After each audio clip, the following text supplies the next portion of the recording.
Hi लोगोफोर welcome back to our गोरलै channel so नोंथांमोनखो गासैखौबो माने गासै फरायसाफोरखौबो जोंनि गोरलै चैनलसिम बरायनाय जाबाय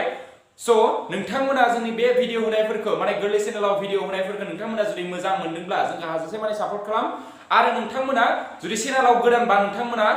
साबस्क्राइब बटनखौ थुनानै हो आरो गासैबो गोदान भिडिअ होनाय नटिफिकेशनखौ मोननो थाखाय नोंथांमोना बेल आइकनखौबो थुनानै हो जाहाथे भिडिअ होनायनि लोगो लोगो नोंथांमोना थाबैनो नटिफिकेशनखौ मोननो मोनो आरो नोंथांमोना जुदि जोंनि होनाय भिडिअफोरखौ जुदि मोजां मोनदोंब्ला जेसेबां बर' फरायसाफोर दं सो नोंथांमोना बिथांमोननो शेयार खालामजालाय आरो नोंथांमोना लोगोफोरनोबो शेयार खालामनो हागोन फरायसाफोरनो सो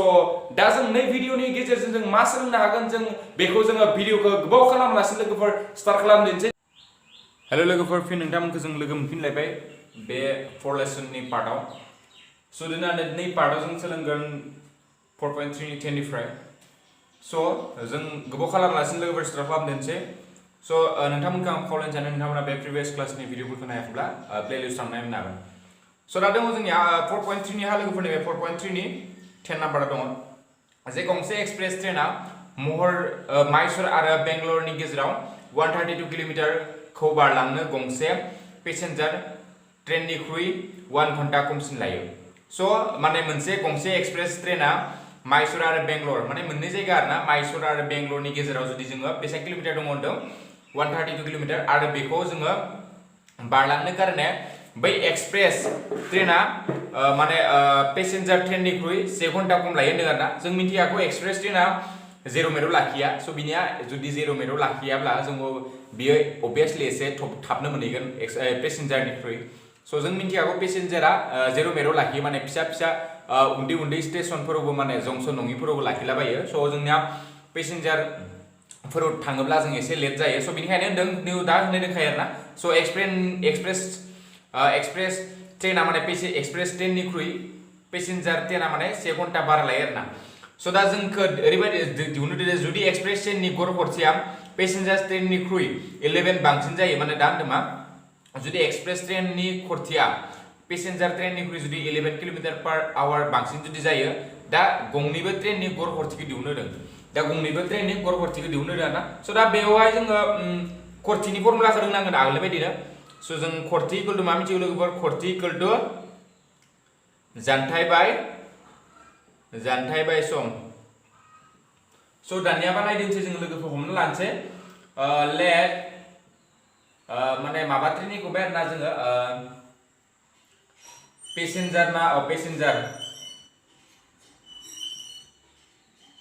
पेसेन्जार रेल गारिनि खरथि गड़ खरथि पेसेन्जारनि आं मावखो x किल'मिटार पर मावखो लोगोफोर आङो आवर सो बेनिफ्राय आरो मोनसे दंमोन एक्सप्रेस रेल गारिनि गड़ खरथि इक्वल टु 9 दा जोंनिया कुइसनाव होनाय दङ जे एक्सप्रेस ट्रेननि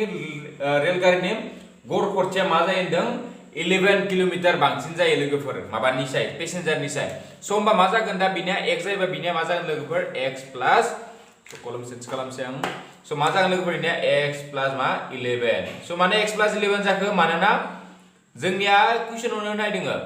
एक्सप्रेस ट्रेननिया पेसेन्जार ट्रेननिख्रुइ 11 किल'मिटार पर आवर बांसिन सो दा therefore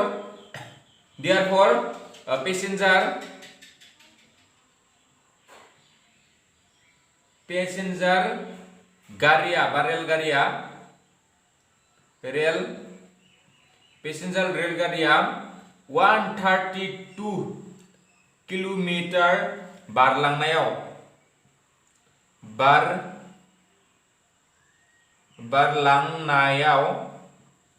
लानाय सम आं सर्ट फर्म लिरबाय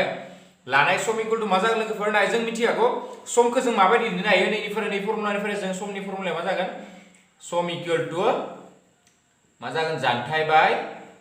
बाय खरथि आगोलबो बेबायदि अंकफोरखौ खालामबाय दङ जोङो सम इक्वल टु जानथाय सो दा सम दिहुननाय लोगो लोगो जानथाया मा जागोन जानथाया बेसेबां किल'मिटार खारदों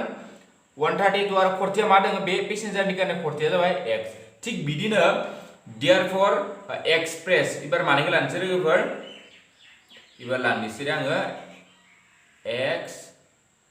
एक्सप्रेस रेलगारिया 132 किलोमीटर बारलांनायाव लानाय सम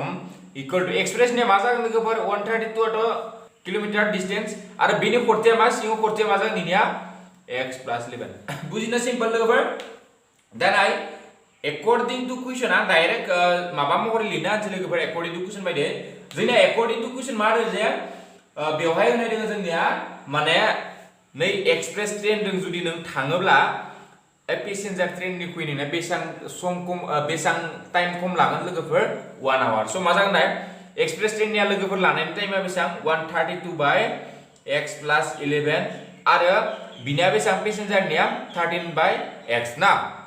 132/x नाय दा नैनि टाइम दों बे टाइम दों जोंना समान नङा मानो समान नङा होनदों जे जोंना बै एक्सप्रेस नि ट्रेन निया पैसेंजर ट्रेनाव जेसेबां टाइम लादों बे टाइम निख्रुइनिया मा 1 घन्टा कम सो दा होमबा बेजों माला समान जागोन जेब्ला जोङो नैनिफ्राय 1 घन्टाखौ माइनास खालामना होयो मानो माइनास खालामनांगौ लोगोफोर मानोना नाय नैबे स्पीड कार नैबे माने टाइम नैबे जाबाय एक्सप्रेस नि आरो नैबे जाबाय माने सम माबानि पैसेंजर नि सो दा जों होनाय दङ क्वेश्चनाव पैसेंजर टाइम पैसेंजर निख्रुइ माने एक्सप्रेसआ 1 घन्टा खम लायो नालाय सो दा बेनियाव मा खालामनांगोन जोङो -1 खालामनांगोन होमब्लासो बिसोर मोननैनि टाइमा मा जागोन समान जागोन सो दा बेयाव जों कैलकुलेशन खालामदोंसै सो इमप्लाइज दैट 132/x + 11 के बे दिन दोनबाय आङो सो दा नैखौ दा दुसरा लाबा मा जागोन x 132 - x नाय नैनि सिङाव 1 दङ 1 दङ ना 1 जों x जों जोङो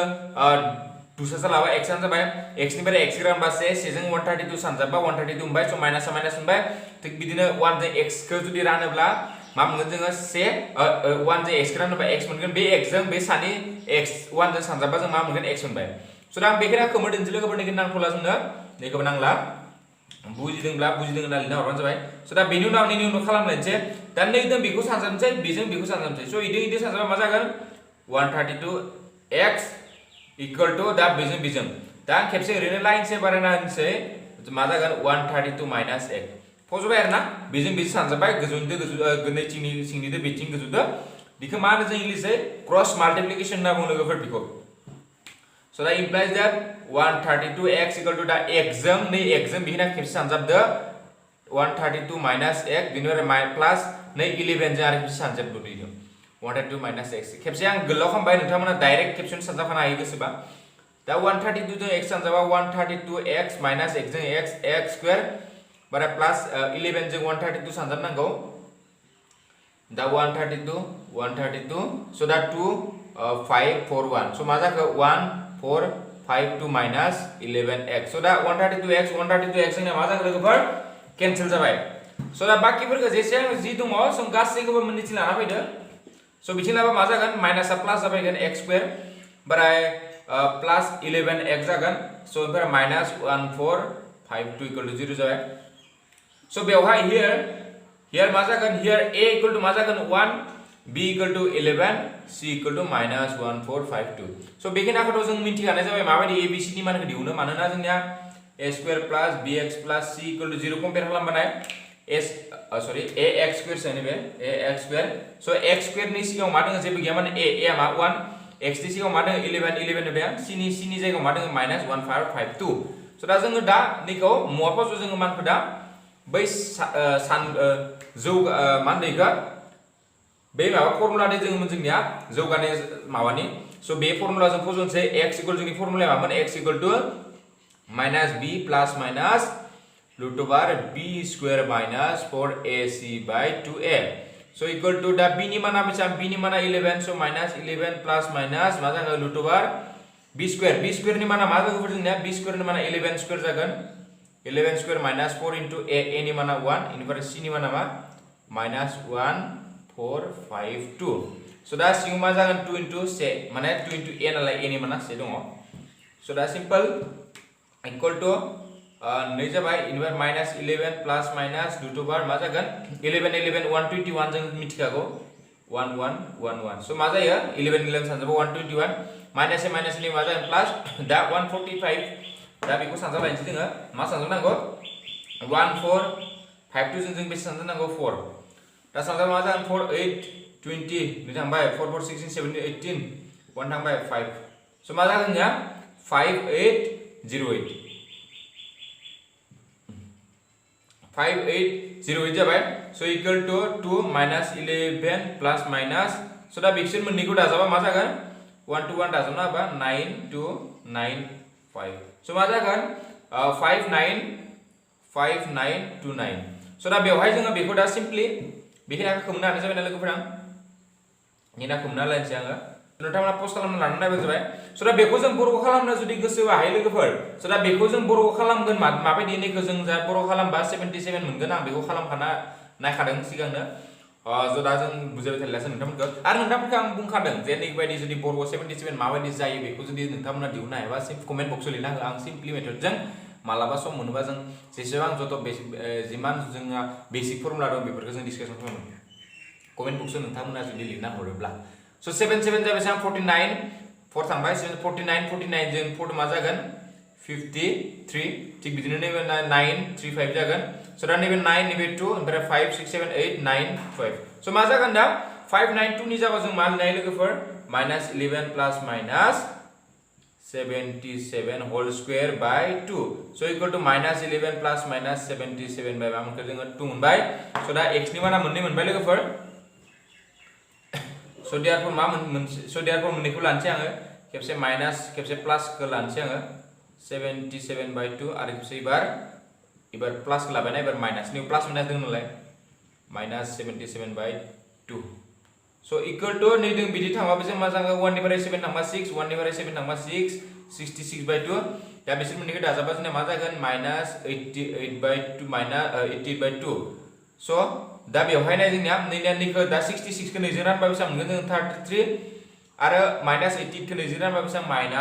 -44 नाय जोंनिया खरथिया मालाबाबो -44 जानो हाया लोगोफोर खरथिया जोंना मालाबाबो -4 जानो हाया सो therefore x equal to 33 but x does not equal to -44 बेबायदि सिम्पल लिरना हो होमबानो बुजि मोनगोन सारा मानोना जों सोरबा सोंबा मा होनबे खरथिया मालाबाबो जोंनिया माइनासआव थानो हाया सो देयरफोर लिरना होदो दा देयरफोर लास्ट दुनिखौ लिरना होदो सेन्टेन्सखौ देयरफोर पेसेन्जार रेलगारिनि गड़ खरथि इक्वल टू 11 नि माना मा 33 आरो एक्सप्रेस ट्रेननि गड़ खरथि equal to 11 plus x 11 x plus 11 33 plus 11 माने x नि जायगायाव 33 हो जाबाय 44 किलोमीटर पर आवर बेनो जाबाय जोंनि एन्सार सो दा नेक्स्ट क्वेश्चनखौ लोगोफोर गोबाव खालामालासिनो स्टार्ट खालामदोंसै बुजिदोंबा बुजिदों ना कमेन्ट बक्सआव लिरना हरबानो जाबाय लोगोफोर सो दा 11 नाम्बारखौ जोङो लोगोफोर खालामदोंसै सो जोंना 11 नाम्बाराव मा दङ बेवहाय नायदो दङ जे दाबनै बर्ग दब्लायनि दब्लायथिनि दाजाबगासेया 468 मिटार स्क्वायर जुदि बिसोरनि सोरगिदिं सीमानि फारागा 24 मिटार जायो दाबनै बर्ग दब्लायफोरखौ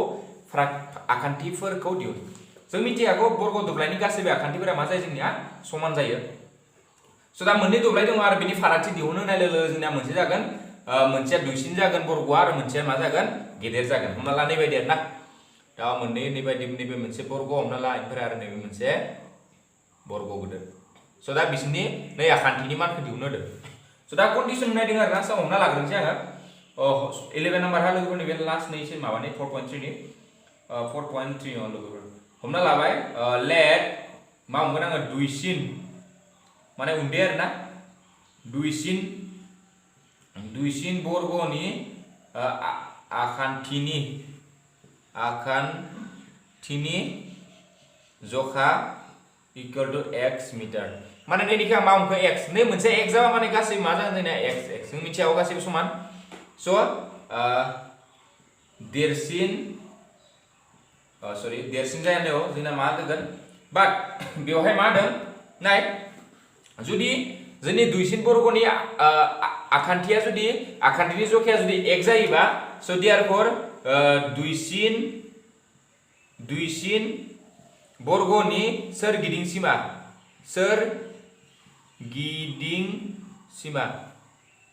इक्वल टू दा लोगोफोर सोरगिदिं सीमा माबायदि दिहुनो जोङो नाय आं नोंसोरखौ आगोलनि भिडिअ होनदों जे सोरगिदिं सीमा दिहुननांगौबा जोङो गासैबो आखान्थिखौ जों दाजाबना होनांगौ सो दा गासैखौ दाजाबा खैथा मोनगोन 1 2 3 4 खैथा जागोन जोंना 4x बिनिखायनो जोंना नैबे नाय जोंना आयतनिया जुदि नैबे l नैबे b जायोबा नैबे l जागोन नैबे b सो आयतनि जुदि सोरगिदिं सीमा दिहुनोबा गासैखौ दाजाबा जों मा मोनगोन L plus B plus B माने मोननै B मोननै L दं नालाय सो दा मोननै L plus मोननै B इक्वल टू मा जागोन जोंनिया 2L plus B सो नैबे जाबाय आयतनि सोरगिदिं सीमा 2 into L plus B सो दा बे आयतनि सोरगिदिं सीमाखौ बेबायदि दिहुनो जोङो बेवहाय नि गोनाङा जोङो ओरैनो जास्ट बुंना होबाय आङो सो दा दुइसिन बर्गनि सोरगिदिं सीमाया मा जागोन लोगोफोर 4x जाबाय सो दा बाट एकॉर्डिंग टू क्वेश्चन जोंनिया मा दं लोगोफोर जुदि बिसोरनि सोरगिदिं सीमानि फारागा बेसेबां होदों 24 मीटर सो लोगोफोर बिसोरनि सोरगिदिं सीमानि फारागा मा होदों 24 सो एकॉर्डिंग टू क्वेश्चन जोंनिया मा जागोन देरसिन बर्गनि अनि एकॉर्डिंग टू क्वेश्चन होआबाबो हागोन आरो देरफोर लिरबाबो हागोन ना बर्गनि सोरगिदिं सीमा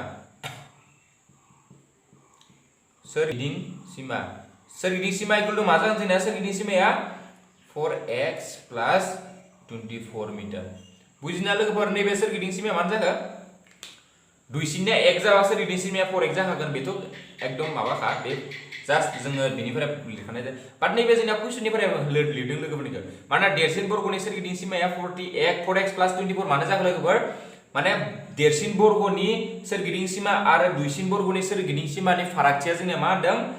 24 सो नाय दा बिसोर मोननैनि फारागथि दिहुनलाय दा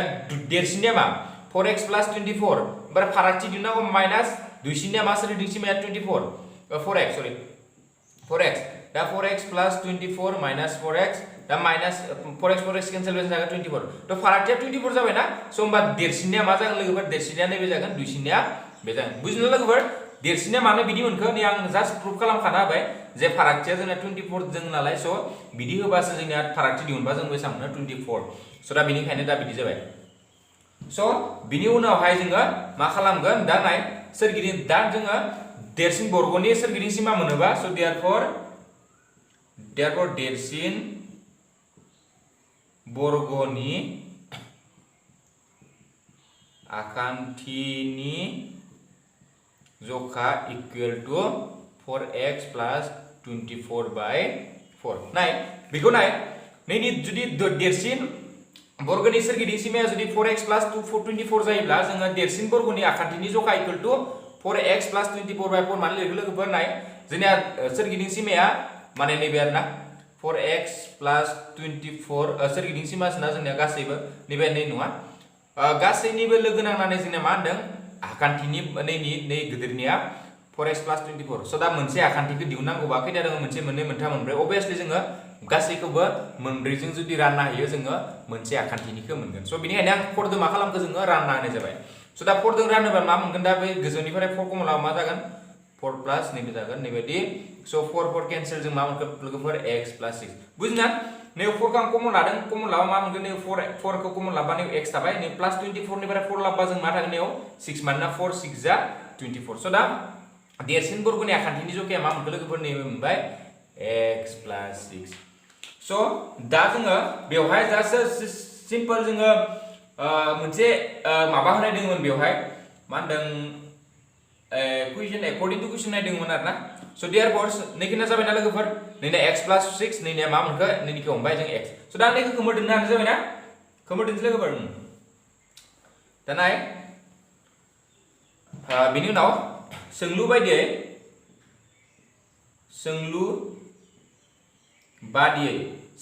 मा होनदों जोंनिया दाबनै बर्ग दब्लायनि दब्लायथिनि दाजाबगासेया बेसेबां होनदों दब्लायथिनि दाजाबगासेया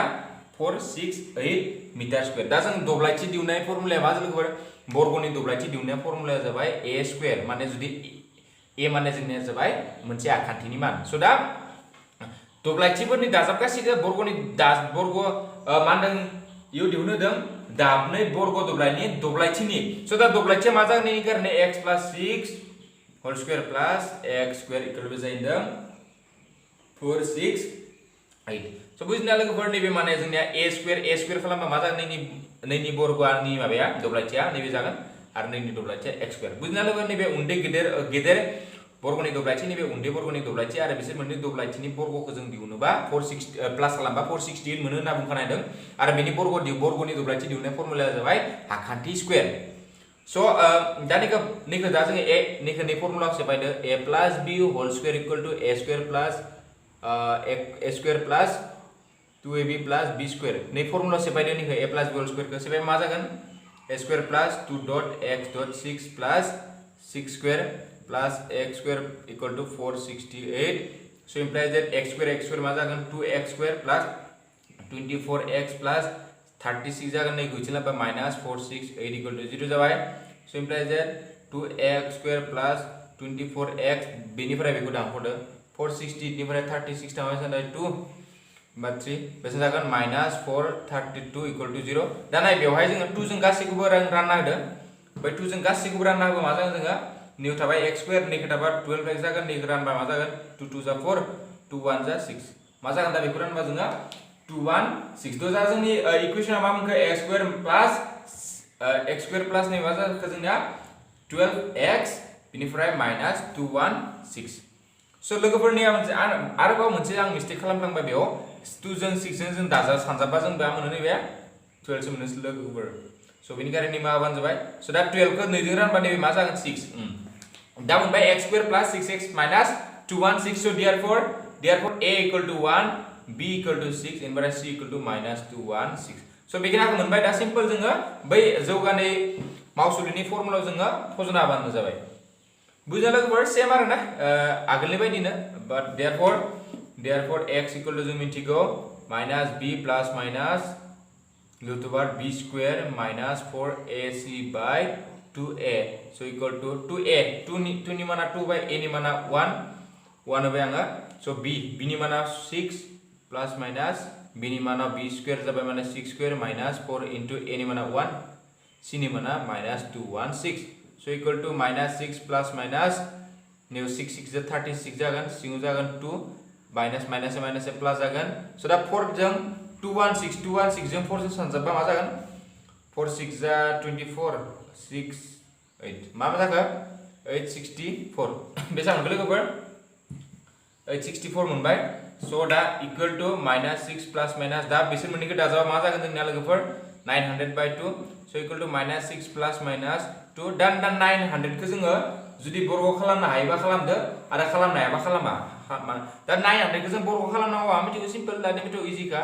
मा खालामगोन बर्ग खालामबा मा मोनगोन बेयो 30 स्क्वायर मोनबाय so बेनि उनावहाय आं एसे स्पिड खालामना होनाय जादों हा लोगोफोर जास्ट एखे नालाय जों आगोलनि बायदिनो बेखौ खालामबाय थादों नैबे 30 बाय मा जागोन 2 जाबाय so therefore x नि माना मा मोनखो -6 मोनसे जाबाय प्लास लाना खामसै आङो आरो मोनसे -6 -30 by 2 so equal to बिसोर मोननैखौ रानबा मा जागोन माइनास खालामबा 24 by 2 आरो बेखौ -36 by 2 so equal to नैबे जाबाय 12 नैखौ रानबा मा जागोन -18 so दा मा मोनखो जोङो -18 मोनबाय 12 मोनबाय so therefore x equal to 12 but x does not equal to -18 so जों आगोलनि बाथ्राखौ बुंखादों x नि माना बा जायनिसा जखाफोरनि माना जों मालाबाबो माइनासआव थानो हाया so दा जोंखौ दिहुनदो therefore लिरना दारानदो therefore दुइसिन बर्गनि माने उन्दै बर्गनि आखान्थिखौ जों मा हमदोंमोन आखान्थि इक्वल टु जोंना x नि माना 12 मिटार मोनबाय therefore देरसिननिया मा मोनदोंमोन लोगोफोर देरसिन बर्गनि आखान्थि इक्वल टु देरसिनखौ मा मोनदोंमोन जोङो 12 plus 6 माने 6 सॉरी x plus मा मोनदोंमोन x plus 6 मोनदोंमोन ना लोगोफोर बै नोंथांमोना बे बर्गनि माबाखौ जुदि नायोब्ला नोंथांमोना x plus मा मोनगोन 6 मोनगोन so दा मा जागोन x नि माना 12 plus 6 इक्वल टु बेसां 18 मिटार so बेनो जाबाय जोंनिया एन्सार दा 11 निया so दा जोङो 4.3 आ जोंनिया अलरेडि जोबबाय so दा जोङो 4.4 नि एसे सावरायदिनसै so 4.4 नि आङो से नाम्बारखौ हायोब्ला नायनोसै जों बेसां हायो नायनोसै स्पिड खालामनानै so दा 4.4 नि एसे सावरायदिनसै लोगोफोर 4.4 आव मा होनाय दङ 1 नाम्बाराव जोंना मा होनाय दङ गाहायाव होनाय जौगानाय समानथायफोरनि रोदाफोरनि आखुथायफोरखौ दिहुन जुदि नंगुबै रोदाफोर थायोब्ला थाफुङोब्ला बिसोरखौ दिहुन so दा जोङो नाय लोगोफोर नंगुबै रोदा दङना गैया जों बेफोरखौ फार्स्ट डे नायनो हायो आरो ना नंगुबै रोदा थायोना थाया so बिदि जुदि थायोब्ला जों मा खालामनो दं बेखौ चेक माबा खालामनो ना आरो नोंथांमोनखौ आं बुजायखानाय जादों नंगुबै रोदा माला थायो जोंना नंगुबै रोदा माला थायो लोगोफोर जेब्ला b square minus 4ac खौ जुदि दिहुननानै जुदि बे 0 निसाय जुदि उन्दै जायोब्ला जोंनिया मा जाया बेयो थाफुङा लोगोफोर माने एन्सार गैया रोदाबो गैया आरोना so आरो जुदि b square minus 4ac greater than equal to जुदि 0 निसाय जुदि गेदेर आरो जुदि समान जायोबा जोङो बे मा मोनगोन बेखौ जोङो थाफुंगोन आरो बिदि थाफुङोबा जोंखौ रोदाफोरखौ सिम्पली दिहुननो होदों स' दा 1 खौ चेक खालामदोंसै 1 आ होनाय दङ 2x² minus 5x plus 5 equal to 0 स' बिदि मोनबाय लोगोफोर स' दा 2x² minus 5x plus 5 equal to 0 मोनबाय स' दा बेवहाय जोङो चेक खालामदोंसै आरोना सल्युसन एसे गोलाव खालामनानै बुजि मोननाय हिसाबै बेखौ x² plus bx plus c equal 0 जों रुजुना मोनो बेजों रुजुना जों माइनसे मा मोनगोन रुजुबा मा मोनगोन a equal to 2 b equal to -3 c equal to मा मोनगोन 5 स' therefore simply दिहुनदो b² minus 4ac नैनि मानखौ डाइरेक्ट दिहुनखादो लोगोफोर b² माइनास 4ac नि मानखौ दिहुन स' दा b नि माना मा मोनखो b नि माना -3 होल स्क्वायर जागोन स' -4 सानजाब a नि माना 2 c नि माना मा मोनखो 5 स' इक्वल टू -3 सानजाबा 9 दा नै जों 4 जों 2 जों 8 जों 5 जों 40 स' इक्वल टू मा मोनखो -31 स' बेवहाय नों नुबाय दे नैबा -31 आ जोंनिया 0 निफ्राय उन्दै माने नै बायदि जाना दङ स' दा जोंना बेबायदि जायोबा जों मा मोनगोन लोगोफोर बेबायदि जुदि जायोब्ला जोंनि एन्सारा मा जागोन थाफुङा स' देयरफॉर मा जागोन स' देयरफॉर होनाय समानथायनि नंगुबै रोदा गैया आरो नैयाव लिरनो हायो थाफुङा होननानै ला बुजिबायना लोगोफोर जुदि 0 निफ्राय उन्दै जायोबा नैनि माना जुदि 0 निख्रुइ उन्दै जायोब्ला जोंनिया सिम्पल थाफुङा आरो होनाय समानथायनि नंगुबै रोदा गैया माने रोदा गैया आरोना जेबो स' दा नेक्स्ट खौ जोङो 1 खौ जों दा चेक खालामखांबाय स' नेक्स्ट खौ चेक खालामलायनोसै स' सिम्पल आरोना एकदम गोरलै दा आंनि नेक्स्ट खौ खालामलायनोसै लोगोफोर 2 नाम्बारखौ 2 नाम्बार दङ जोंना 3x² minus 4 root over 3 sorry x खौनो बावदों x plus 4 equal to 0 solution दा बेखौ जों कम्पेयार खालामबा मा मोनगोन हियर आं लिरबाय थाला दानि बायदि लोगोफोर हियर a इक्वल टू जों डाइरेक्ट लिखानोसै आं हियर a इक्वल टू मा जागोन 3 b इक्वल टू मा जागोन -4/3 इनफ्राय c इक्वल टू मा जागोन लोगोफोर 4 so therefore b² minus 4ac नि मानखौ डाइरेक्ट दिहुनदो b नि माना जाबाय -4 रूट ओवर 3 होल स्क्वायर जागोन नैबे होल स्क्वायर निया -4 सानजाब a नि माना 3 आरो c नि माना जोंनिया मा 4 सो दा नैखौ सानजाबदो माइनास ए मोननै सानजाबा जोंना प्लास जालांगोन सो दा 4 सानजाबा 16 आरो 3 आ मा जागोन रूट ओवर 3 आ 3 जाबाय सो नै 4 3 मा जागोन नैबे 12 into 4 दा बेखौ सानजाबदो 3 6 18 3 1 जा 3 3 जों 1 जों 48 दा नैबे बेसेबां जाखो सानजाबा 48 सो इक्वल टू जों मा मोनखो 0 मोनबाय सो दा लोगोफोर जों जुदि 0 मोनोब्ला जोंनिया मा होनदो थाफुङो माने मा जागोन इक्वल टू 0 जाबाय सो दा मा जागोन जोंनिया थाफुङो सिम्पल थाफुङो लिरनो हादो सो देयरफॉर होनाय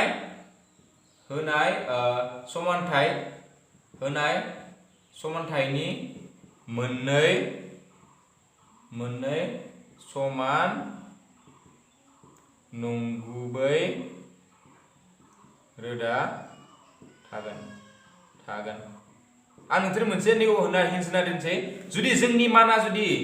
नैनि माना जुदि लाथिख' जायोब्ला जोंनिया रोदाफोरा मा जागोन समान जागोन स' मोनसे रोदाया 2 जाबा आरो मोनसेया मा जागोन लोगोफोर 2 मोनसेया 3 जाबा इ मोनसेया मा जागोन 3 स' मोननैबो माने समान जागोन बेयाव प्लासबो जाया माइनासबो जाया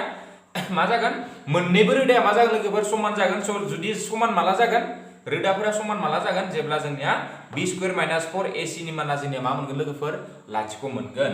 स' दा जों रोदा जुदि थाफुङोब्ला जुदि लाथिख' नंगुबै रोदा दङब्ला जोङो सिम्पल मानफोरखौ जोङो दिहुननो नांगौ लोगोफोर स' दा जों मानखौ दिहुनगोन x इक्वल टू मा x को minus b plus minus root over b² minus 4ac by 2a so' दा b नि माना लोगोफोर मामोन b नि मानखौ जों दानि दिहुनदोंमोन b नि माना जाबाय माइनास b नि माना जोंनिया मा -4 रूट ओवर 3 बाय 2 into 1 नि माना मा 3 दा नाय प्लस माइनस बेखिनानि मानखौ जों मा मोनदोंमोन लोगोफोर बेनि b² माइनस 4ac मानखौ जों दासो दिहुननाव मोनबाय जों लाथिख' स' बेनि जायगायाव आं सिम्पल माखौ लाथिख' होबाय स' दा मा जाखो नै 2 3 6 जाबाय साव जाबाय 4 रूट ओवर 3 स' बे 2 जों निखौ रानबा 2 निखौ रानबा 3 स' मा मोनखो लोगोफोर 2 रूट ओवर 3 बाय बेसेबां मोनखो 3 दा नोंथांमोना बेवहायबो दोननो हागोन आरो जुदि रुट अभार सानि 3 खौ जुदि सिङाव जुदि लाबनो गोसोबाबो लाबनो हागोन। स' एन्सारखौ नेउ दोनबाबो नोंथांमोना मार्क्स मोनगोन लोगोफोर। स' देयारफोर मा जाखो मोननै आरोना मोननै जाय होनदों नालाय। स' दा देयारफोर x इक्वल टु मा जागोन 2 रुट अभार 3/3 आरो मोनसेया 2 रुट अभार 3/3। स' एन्साराव जोंनिया माबायदि दोङो लोगोफोर नैखौ आं ओरैनो कनभार्ट खालामनो नैथिं खालामनानैसै 2 रुट अभार 3 खौ जुदि जोङो सा सिं जुदि रुट अभार 3 सानजाबा नै रुट अभार 3 सानजाबाय आरो नै जोंबा रुट अभार 3 सानजाबाय अब्ला नै मा जागोन 2 आथ' 2 थाबाय रुट अभार 3 सानजाबा 3 जागोन ओमफ्राय नै मा थागोन 3 रुट अभार 3 ओमफ्राय 3 केन्सेल मा 2 रुट अभार 3। स' एन्साराव नैबे सोनाय दङ लोगोफोर। स' नोंथांमोना बेयालासे खालामबाबो मार्क्सखौ मोनगोन नैबायदि खालामनांगौ होनना खोथा गैया आं जास्ट बुजायना होखानोसै। स' थार्ड नाम्बाराव जोंनिया मा दङ 2x² minus 6x plus 3 equal two 0। स' that therefore a equal to मा जोंनिया 2 b इक्वल टु मा minus 6 c equal to 3 therefore b square minus 4 c निकलो दिहुनो आरोना b स्क्वायर नि माना b नि माना माइनास 6 होल स्क्वायर 4 a नि माना 2 c नि माना 3 so equal to 6 6 जाबाय जागोन 36 4 2 8 8 3 जाबाय जागोन 24 दा बिनिफ्राय बे थांबा बेसे थागोन लोगोफोर नैबे मा जाखो स' जा जों बेसा मोनखो लोगोफोर 12 मोनबाय। स' दा 12 मोनोबा बे मानिसाय गेदेर जोंनिया 0 निफ्राय गुदि जाबा गेदेर जाबाय। स' therefore होनाय समानथाय मोननै समानथाया होनाय समानथायनि मोननै नंगुबै रोदा थागोन। नाय बेवहाय जोंना लोगोफोर नाय दा नैबे 0 निसाय गेदेर जाबाय नालाय स' जोंना मोननै समान नंगुबै रोदा थागोन बेयाव समान जायो जाया मिथिला बाट मोननै थागोन आरोना नंगुबै रोदाफोरा आरो जुदि 0 मोनोब्ला जोङो समान मोनखानांगोन लोगोफोर बे खादां आरोना। स' दा जोङो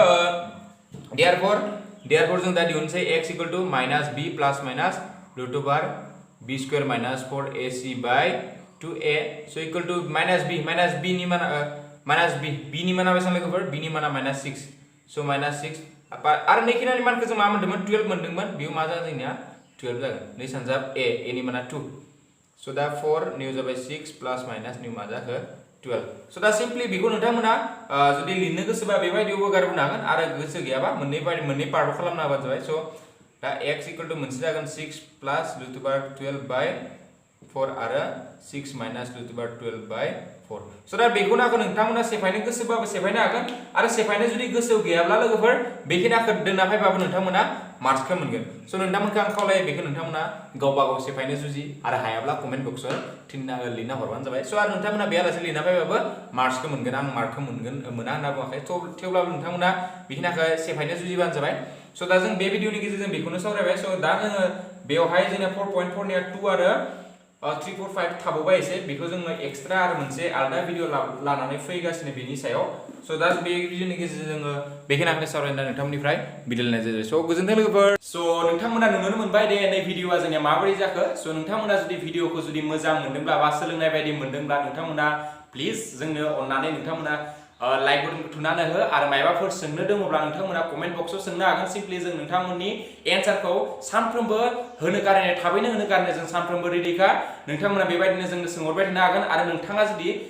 चेनेलाव जुदि गोदानबा जोंखौ सापर्ट खालामोबा नोंथांमोना चेनेलखौ साबस्क्राइब खालामना हो आरो बे नटिफिकेसन बेलखौ थुनानै हो जाहाथे गोदान भिडिअ होनायखौ नोंथाङा नुनो मोनो। स' बे भिडिअनि गेजेरजों जों नोंथांमोननिफ्राय दा बिदाय लानोसै गोदान भिडिअ नोंथांखौ जोङो थाबैनो लोगो मोनफिनगोन होननानै बे भिडिअनिफ्राय बिदाय लानोसै। स' गोजोन्थों लोगोफोर बाय बाय।